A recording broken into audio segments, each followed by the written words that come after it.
జై శ్రీరామ్. ఈరోజు జొన్న అంబలి తయారు చేసే విధానం చూపిస్తున్నా. పూర్వం మన అమ్మ వాళ్ళు అమ్మమ్మ వాళ్ళు సమ్మర్ వచ్చిందంటే జొన్న అంబలి పొద్దున టీకి బదులు జొన్న అంబలి ఉల్లిగడ్డతోని ఉల్లిగడ్డ చేసుకొని తినేవాళ్ళు అన్నట్టు. ఇప్పుడు అది ఏ విధంగా తయారు చేయనో నేను చూపిస్తున్నాను. ఇద్దరికి సరిపోయేటట్టు చూపిస్తాను. నేను 2 స్పూన్ల జొన్న పిండి వేస్తున్నా. తర్వాత ఏం చేయాలంటే ఈ మజ్జిగలాగా సగం చేసి పోయాలన్నట్టు. చల్లలాగా చేయాలి. దీన్ని చేసి దీంట్లో వేయాలన్నట్టు.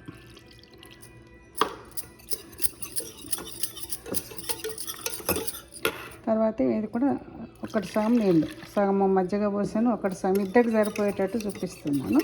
కాకపోతే సాల్ట్ కూడా వేసేసుకొని ఈ విధంగా కలిపి పెట్టుకొని రాత్రి ఈ విధంగానే ఉంచాలి. వాటర్ పోయాలి, నీరు వాటర్ ఒకటే పోయాలి. ఇంట్లో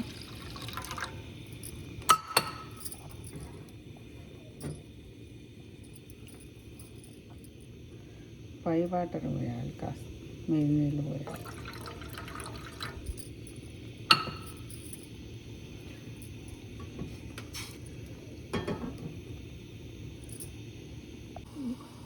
వాటర్ బాయిల్ అవుతుంది కదా, అప్పుడు ఏం మిగుతుందంతా దీంట్లో వేసేయాలి.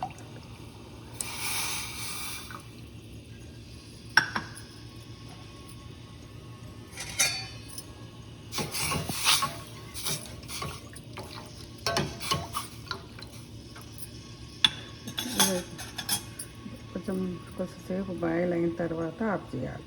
అదే జొన్న అంబలి అన్నట్టు.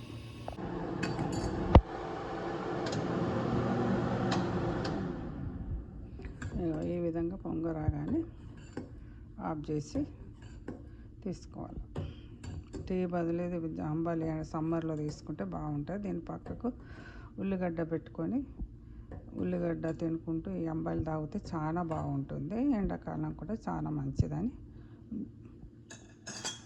ఇదండి, స్టవ్ ఆఫ్ చేస్తున్నాను. అయిపోయిందండి, జొన్న అంబలి రెడీ. అంబలి రెడీ అండి. ఇద్దరికి సరిపోయేంత తీసినాను.